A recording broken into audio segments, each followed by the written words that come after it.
Hey, welcome back to the Lick of the Week videos. This is our new series I'm calling Revisiting the Classics, where we're going back looking at some of these old standard tunes, and I'm just throwing out some ideas to help you improvise over the songs and new ways to play the melody. Basically just something to help get you out of a rut and dust off some of these tired old versions you might have.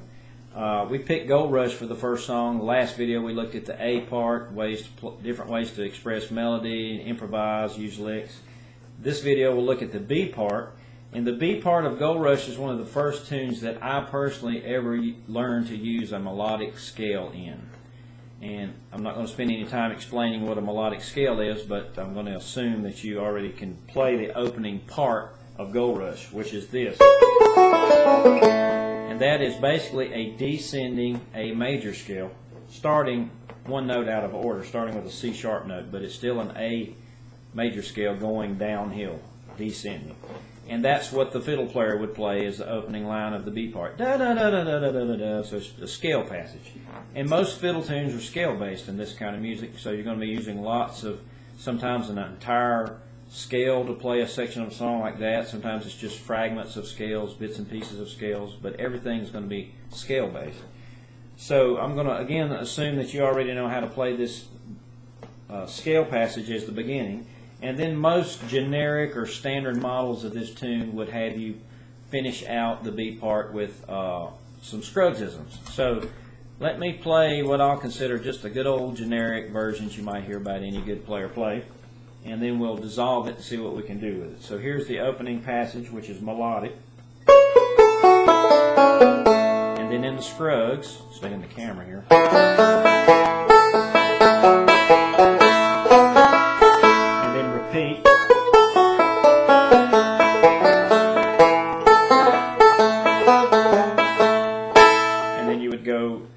Play the whole thing again, so it's basically double A, double B for the format for the song. So where would I look to do some variations and do some improvisation? Well, it would probably, for me, would start with identifying where I'm leaving melodic and going into Scruggs or vice versa. So the opening section of the B part is purely a melodic scale pattern, and then I'm throwing in some Scruggsisms for the remaining part of the chord progression. So that's one place where I'll look to improvise. I'll say, okay, instead of playing the Scruggs, instead of playing all that, I'm just going to substitute melodic passages for that, and hopefully I can keep some of the melody intact even though I switch to melodic style. So here is what I will give you as something you can try. For this D chord, now I know this looks like a C major, but it's a position. Remember, the capo doesn't alter chords at all other than the fingering that you might use. This is really a D major chord. Let's see if I can stay in the camera shot here. So that C position you're holding is really D major because we're in the key of A. So your 1-4-5 chord progression for this song is going to be A, D, and that D position will now be an E. So when I play a melodic pattern for this substitution that I'm going to do, I'm actually playing that over a D major chord. D as in David. So here's the lick I'll show you, and you can try it. I'm going to hold the second string and the third string at 7, which are two notes out of my melodic D scale passage, and I'm going to play this roll pattern. 2, 1, 3, 2, 1, open. And then I'll use a rest at the end of that. So let me put those two together. And again, it's substituting for that Scruggs lick. Rest. And again, timing wise, 1 and 2 and. You're replacing about a half a measure of the D chord there. So these melodic notes that I'm playing represent the melody over D, and they follow the same rule, which is I only have 2 beats to play them. Now I can go back and play Scruggs again, but I'll change. I'll do a different Scruggs lick. I'll say for you, you probably already are familiar with a bunch of Scruggs licks, open Scruggs licks. So just go ahead and string together something other than what you did before. So I went. That's what I did the first time in the standard version. I'm going to do this now.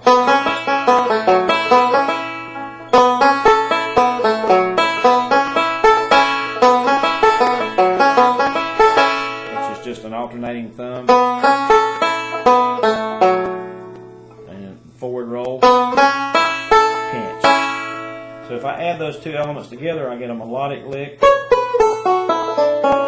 over the D chord, a rest, and then I change up the Scruggs part of the melody.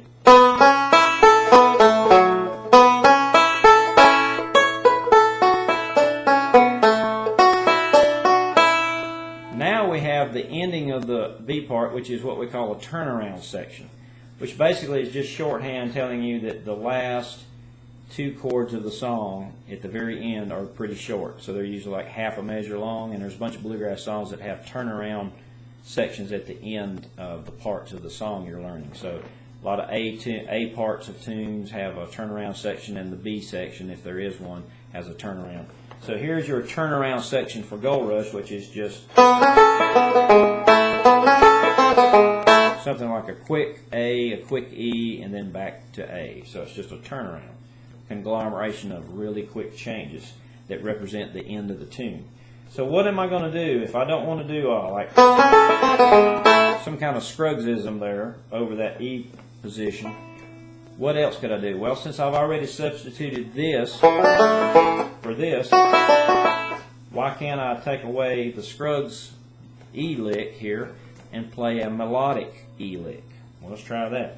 Now again, because this is a turnaround section, one of the typical things that happens in Scruggs style is that, and melodic too, is that since that E is only 2 beats long and the preceding A chord gets cut short, there's no need to really actually try to play an E chord lick or actually even play anything that has anything to do with E at all. You can let the rest of the group, like in a jam situation or a band situation, let them state the E chord and you just play a scale, in this case an A scale, over that turnaround. So the A lick that I'm going to play will cover your A, E, back to A. So it'll cover that whole turnaround section.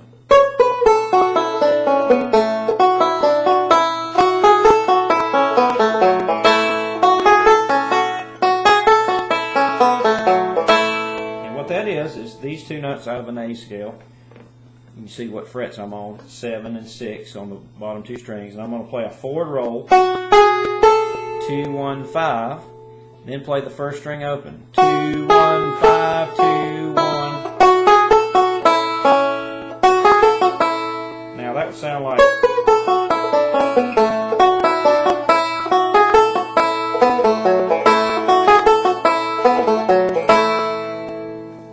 and again, this is just for springboarding, as Fleck used to say. Just use these positions, these ideas to spur you on to do something else. You don't have to even do exactly what I'm doing, but just try to think logically what's going on the fingerboard. You're actually playing an A scale over, and of course I'm going Scruggs at the very end, but all these ideas are kind of like superimposed over that turnaround,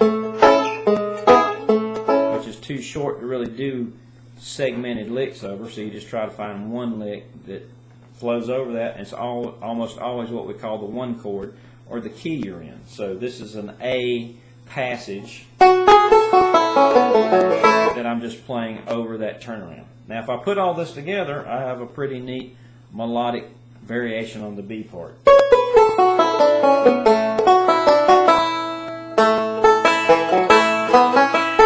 Or our new Scruggs lick. But again, this is just Scruggs filler. Again, new Scruggs.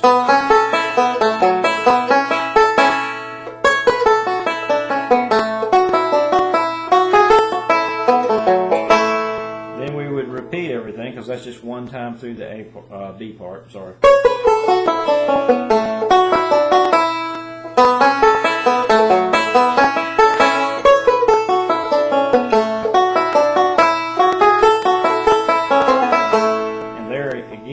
I did a variation. I did 5, 1, 2, 3, 1, 3. So there's another little tidbit I'll throw in there.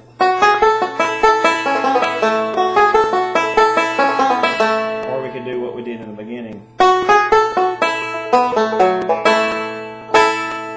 Now, what else could we do with coming into the melodic sections differently or playing around with the melodic positions themselves? Instead of always starting with another cool thing that you can do is actually reverse the flow of the notes. Maybe don't do it on the opening of the B part, especially if you're kicking this off on the banjo, or if this is the first time through the B part, you may not want to alter this because that's the melody. But maybe on the repeat of the B part, you can change something else. You could do something like this.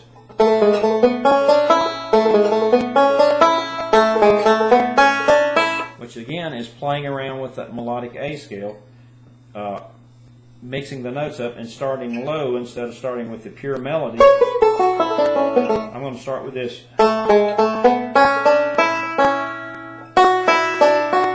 And that's the 3rd string open, 4th string at 6, 3rd string open, then go to the 9th fret of the 4th, the open 2nd, 3rd string at 7, open 1st. And then I'll drop in the B open, B string open as a passing tone. And then into my C position, which, you know, again is really D major. This is a D major scale for that one section.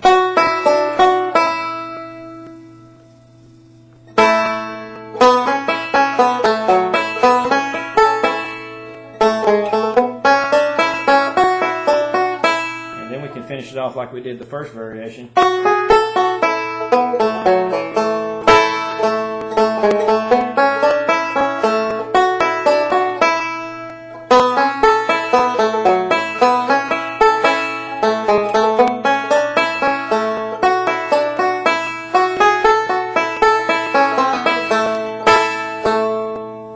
So there are a couple of different ways you can play with the B part, and there's some other things we could do. I mean, it's almost endless what we could do.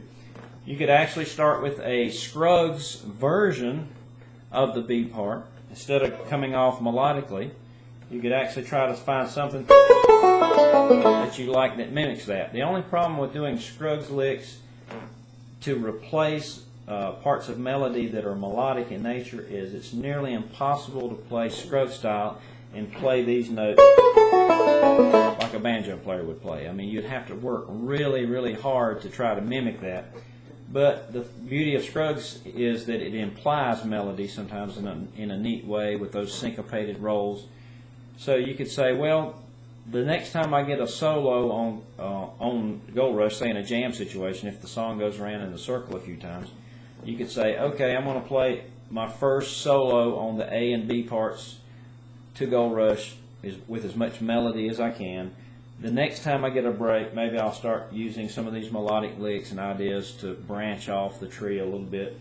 And then if I get a third solo, I'm just going to throw in the kitchen sink, like to say, and I'm just going to string together things that I do like, which means you're going to be playing over the chord progression. Like we did in the previous video for the A part, you have to get in your head what the progression for the B part of Gold Rush is, chord-wise. So let's do that now. 1 and a 2 and a 1 and a 1 and a 2 and a 3 and a 1 and a 2 and a 3 and a 4 and a 1 and a 1. Turn around, and then it starts over. 1 and a 2 and a 1 and a 1 and a 2 and a 3 and a 4 and a 1 and a 2 and then just the same thing over and then turn around. So what you're going to be improvising over with Scruggs licks or any melodic licks that don't have to do with the melody is make those passages fit over those changes. So have, you know, a couple of beats of A, one quick beat of D, and then back to A for a measure and a half, and then a quick. Every time the D chord appears, it's quick. And then the turnaround, which is pretty quick, 2 beats, and then back around to A for a measure. So the changes are kind of challenging because they're quick, but again, you're just letting things flow over those changes. So let me try something, maybe a Scruggs version of the B part.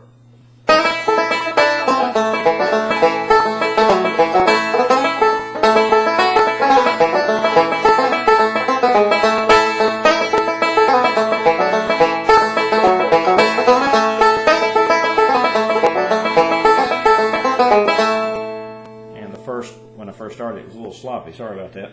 My fingernails are getting a little long. I need to clip them. But what I'm doing is replacing all of those melodic passages which are melodic and melody oriented with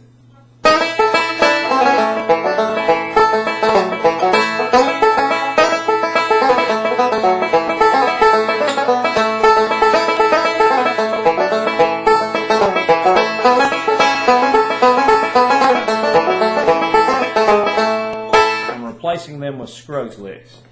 And I don't have time in this video to break down everything I did, but you can watch and listen. And I'm sure you know, if you've been playing with these standard Scruggs ideas for long enough, you can pretty much figure out what I'm doing.